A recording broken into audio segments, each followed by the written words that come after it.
What is going on, guys? My name is Bosox and welcome back to another video. Today we're going to be talking about a really cool build I've been testing out, and I think that can even work out pretty well in like the raid where you're not fighting Atrax or Taniks, the final bosses. So I want to talk about it today, and I want to hop into a Lost Sector and really test it out. So there's three main aspects to the build. One, we're using Thorn, which is a really cool, really fun exotic hand cannon.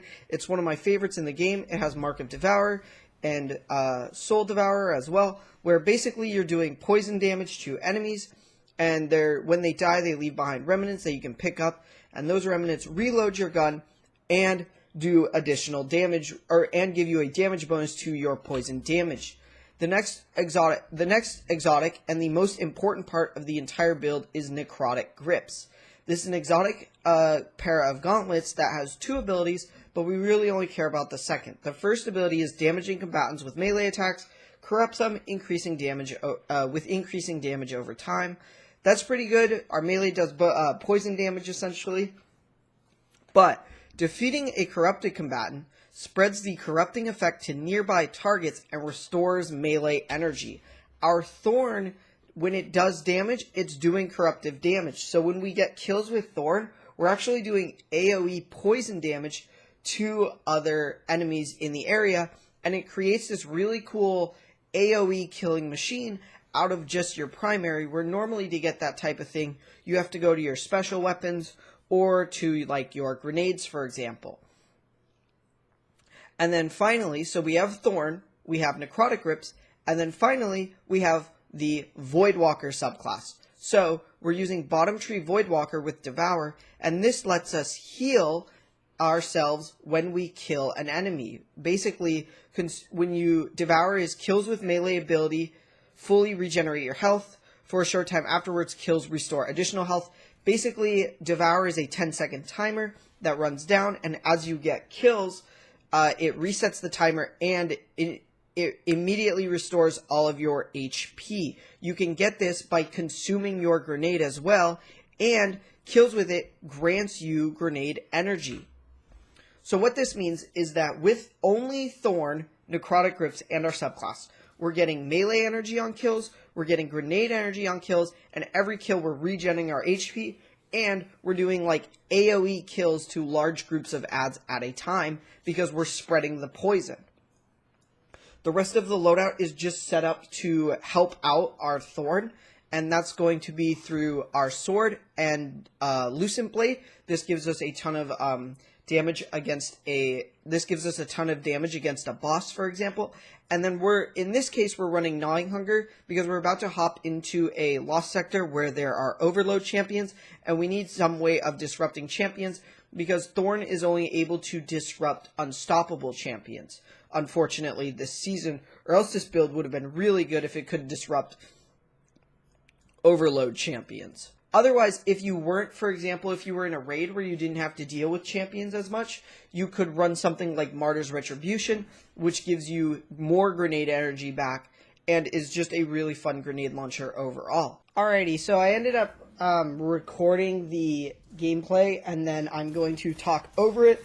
It's actually quite challenging to talk and play at the same time, and this is a much better way for me to be able to get my thoughts about the weapon exotic combination.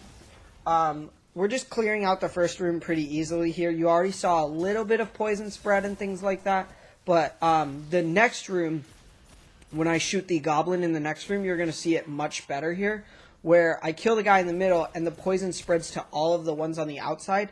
That's kind of what you're going for with the build, and if you have Devour active for something like that, even if you procced it, you're going to get your grenade energy back. And so I definitely, when using something like this, I definitely recommend more of a higher discipline build so that you can constantly have your grenade back. As you saw, I just went into the next room, and by the time I got there, I regened it.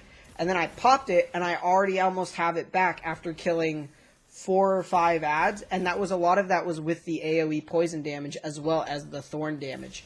It's really cool. Soul Devourer is almost like it's almost like having your own little rampage buff on your Thorn, so you're not even missing that part of like using a legendary weapon, which I think is really cool. Overall, I really just love this combination of Voidwalker, Thorn, and Necrotic Grips. It makes me kind of feel like the way I want the Poison subclass to be in the future, if they ever do end up making one, which I definitely think they will. I really want to be something like this, where I'm doing a bunch of poison damage, spreading poison, and by doing that, I'm regenning my own HP. I really think that's a really cool gameplay loop to feel, and I really, really enjoyed it. And then you saw in this room, I did a lot of the clearing out with my Thorn and spreading the poison damage again. It's just really good. I love it because it lets me play super aggressive, as you'll see in the final boss room. I'm going to get stuck here with a champion trying to kill me. And not this one. This one I end up killing. Actually, yeah, it's this one. So I'm poison damaging here, right? And you could see a little bit of poison damage was going off there. And eventually a champion's going to spawn, and I'm going to be in a really tight situation. But my HP is going to shoot up because one of the AoE poison ticks I did earlier after killing an ad is going to give me a ton of HP back. And I really, really like that playstyle. I hope they do this in the future. We obviously have some really decent combinations of exotics and exotic armor, but it's nothing to this effect. Like, I think Sanguine's as a warlock, Sanguine's Alchemy plus Tommy's Matchbook, that's a really good combination of exotic armor plus exotic weapon, because what it does is it lets you constantly have Matchbook active. And you'll see right here, this is where I do it. But we don't have anything like this, where one exotic is literally proccing the other to do crazy things. So you'll see my HP just jumped back up to full right there, which I think is really, really cool. And I absolutely love this type of build and this type of gameplay loop. I absolutely love it. I can't wait for Bungie to keep making more things like this. And I think it's fun playing with a subclass that isn't Stasis from time to time. I know everyone really loves or hates Stasis, whether you're a PvE main or a PvP main. But I like using a lot of different subclasses, especially in PvE, because a lot of the content isn't that tricky, where you can kind of use the subclasses you want. And overall, I find this build super fun. There's a super awesome gameplay loop there. And I wonder if you guys ever have tried anything out like this. Also, this was a shorter video, so going forward, I think that I'm going to try and do that. And yeah, hope you guys enjoyed, and I'll see you in another one. Goodbye.